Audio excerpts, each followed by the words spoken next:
All right, I'm going to go ahead and do the 9.6 lesson. Nice to be almost done with chapter 9 now. So in the launch, a landscaper designed a flower bed in the shape of a quarter circle. And if the radius of the circle is 12 feet, how much fencing does a landscaper need to enclose a flower bed? Well, he'll need 12 plus 12 for each radii. And then the arc length is going to be 6 pi, and that comes from the circumference being 2 pi times 12. And it's a quarter circle, so that would be that times a fourth, and you get 6 pi. So that would be your answer. This concept is explored in the investigation where you have, in step 1, you have a quarter circle, then you have a half circle, and then you have 7/18 of a circle. This comes from taking the central angle and dividing it by 360 degrees.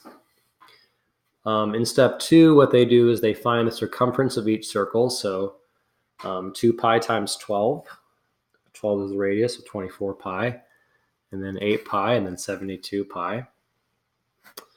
And then in step 3, go ahead and multiply the numbers in step 1 and step 2 together. So you can see that arc AB is 1/4 of 24 pi, or 6 pi. In this one, we're going to be multiplying it 1/2 times the circumference, and that's going to be 4 pi. And then the units for that are inches. And then the length of arc GH is going to be 7/18 times the circumference, and that's going to be 28 pi feet.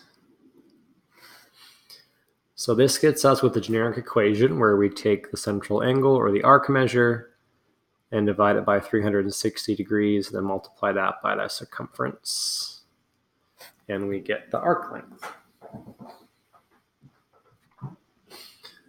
So let's do some examples. Example B.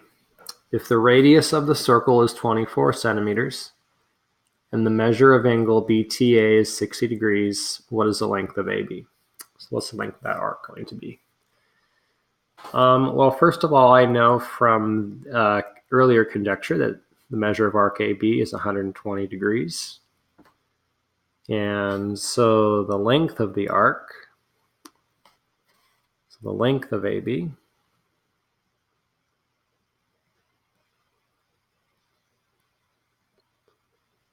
is going to be equal to the measure of the arc divided by 360 times the circumference of the circle, which is 2 pi r.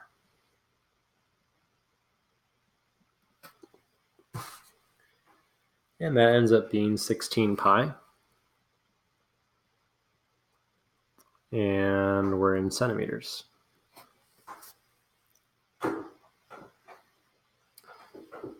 Now we're going to introduce a new concept called a radian. So a radian is the number of times the radius is needed to match the arc length, or the arc length divided by the radius. So the radian is equal to arc length divided by the radius. So in this example, we have a radian. We're asked to find the radian measure of arc AB, and the arc length of arc AB is 16 pi, and the radius is 24, so that's going to be 8 pi over 12, and that will simplify down to 2 pi over 3. Are there any units on this number? Well, what are the units of arc length? Well, they'd be centimeters. What are the units of the radius? They'd be centimeters. So you get centimeters over centimeters, which means it is actually a unitless number. All right. Time for the extra example. Find the radius. Well, we know that the arc length is 10 pi, and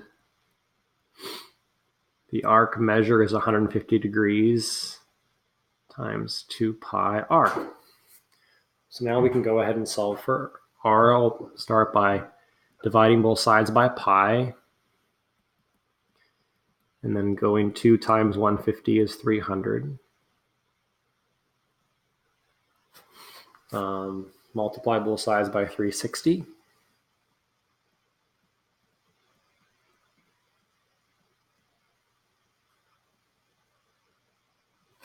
Yeah, I'll just do it all at once, actually.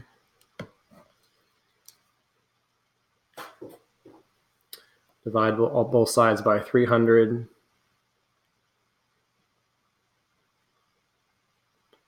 And r will be equal to 12.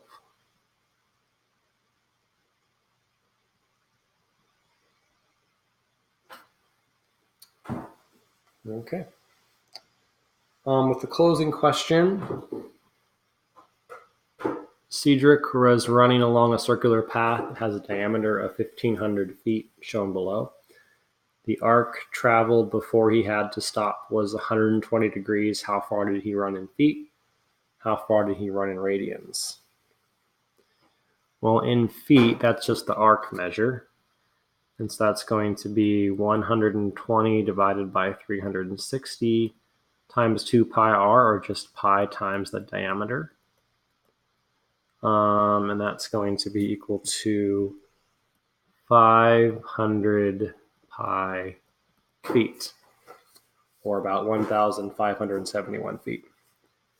To get the radians, the radian is going to be equal to the arc length divided by the radius. Oops, there's no comma there. And that will be equal to 2 pi over 3,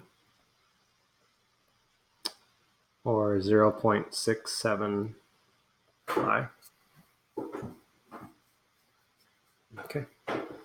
Let's go ahead and do some examples. In class, we did some of these. I'll start out with number 1. Number 1, the answer that you get is 4 pi. And that's from the arc length, which is going to be 120 over 360 times 2 pi times 6. That will give you 4 pi.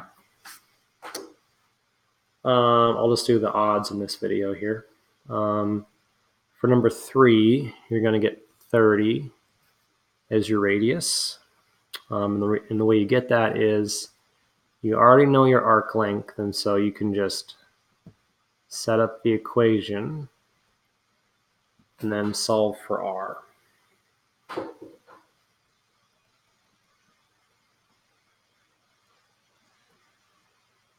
Divide both sides by pi, multiply 2 times 30 to get 60, and then you'll end up with 30 equals r.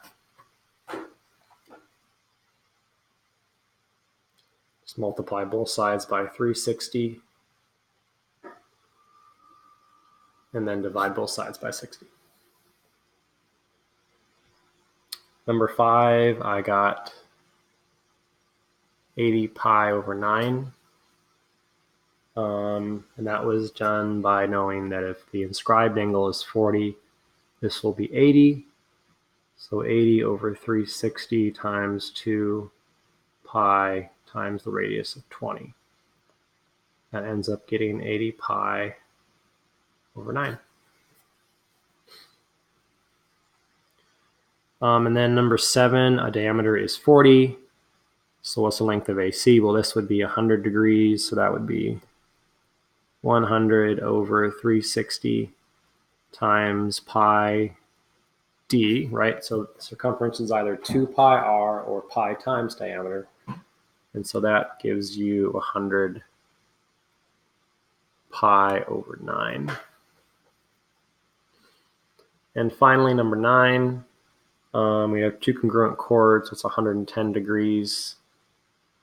And so you're going to get 110 over 360 times 2 pi times 36. That will be 22 pi. Okay. Well, that concludes lesson 9.6.